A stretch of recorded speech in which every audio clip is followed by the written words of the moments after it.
नमस्कार दोस्तों, जय श्री कृष्णा।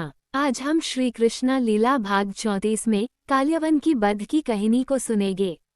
अगर आप चैनल में नए हो तो चैनल को सब्सक्राइब करके श्री कृष्णा लीला भाग 1 से लेकर भाग 33 तक की कहानी को जरूर सुने।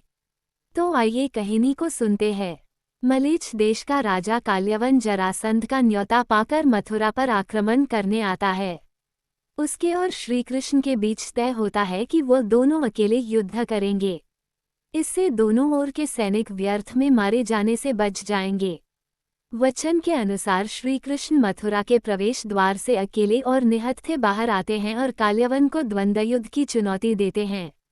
इस पर काल्यवन रथ से नीचे उतर आता है। श्री कृष्ण अपनी दृष्टि काल्यवन की विशाल सेना पर दौड़ाते हैं और कहते हैं कि यह मुकाबला अभी भी बराबरी का नहीं है। मेरे पीछे मेरा कोई सैनिक नहीं है जो मेरी सहायता को आए, जबकि आपके पीछे असंख्य सैनिक हैं जो कभी भी आपकी सहायता के लिए आगे आ सकते हैं। इसलिए यदि आपको अपनी शक्ति पर विश्वास हो तो इस सेना को यहीं छोड़कर दूर किसी ऐसे निर्जन स्थल पर चलिए जहां कोई दूसरा न आपकी सहायता के लिए आ सके और मेरी। काल्यवन श्री कृष्ण की चुनौती स्वीकार कर लेता है। इसके बाद श्री कृष्ण अपना अंगवस्त्र लहराते हुए काल्यवन को दूर ले जाते हैं। उनका यूं अंगवस्त्र लहराने का उद्देश्य ये था कि काल्यवन इसे अच्छी तरह पहचान ले। नगर से काफी दूर एक निर्जन स्थल पर काल्यवन श्रीकृष्ण को ललकारता है, किंतु श्रीकृष्ण युद्ध करने की बजाय रण छोड़कर भागने लगते हैं। इसी घटना के कारण बाद में श्रीकृष्ण को रणछोड़ भी कहा गया है। कृष्ण उस पर्वत की ओर दौड़ते हैं जिसकी गुफा में राजा मुच्छुकन सोए पड़े हैं। काल्यवन उनका पीछा करते हुए कहता है कि अगर मैंने तुम्हें पकड़ लिया तो तुम्हारे शरीर को चीरकर 2 टुकड़े कर दूंगा। श्री कृष्ण ये कहकर उसका क्रोध और भड़का देते हैं कि अभी तो तुम दौड़ में पीछे रहकर पहला मुकाबला हार रहे हो। भागते भागते श्री कृष्ण अचानक काल्यवन की दृष्टि से ओझल हो जाते हैं। काल्यवन को एक गुफा दिखाई पड़ती है। वह सोचता है कि मुझसे बचने के लिए कृष्ण इस अंधेरी गुफा में छिप गए हैं। वह गुफा के अंदर जाता है।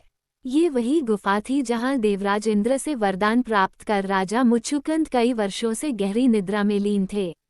श्री कृष्ण अपना अंगवस्त्र उनके ऊपर डाल देते हैं और एक कोट में छिप जाते हैं। जब काल्यवन वहां पहुंचता है तो उसे लगता है कि श्री कृष्ण भागते भागते थक गए हैं और यहाँ उड़नी उड़कर सो गए हैं। वह उन्हें पैर से ठोकर मारता है और उठकर युद्ध करने के लिए ललकारता है। उसकी ठोकरों से मुच्छुकंद की निद्रा भंग होती है। उनकी दृष्टि सामने खड़े काल्यवन पर पड़ती है और वह जलकर भस्म हो जाता है। मुच्छुकंद को इंद्र को वरदान प्राप्त था कि जो कोई उसे नींद से जगाएगा वो उनकी दृष्टि पड़ते ही भस्म हो जाएगा। इसके बाद गुफा में एक अलौकिक उजाला होता है और श्री कृष्ण प्रकट होते हैं। राजा मुच्छुकंद श्री कृष्ण को नमन कर उनका परिचय पूछते हैं। वह कहते हैं कि आपके तेज से मुझे आभास हो रहा है कि आप कोई देवता नहीं बल्कि ब्रह्मा, विष्णु अथवा शिव में से कोई एक हैं।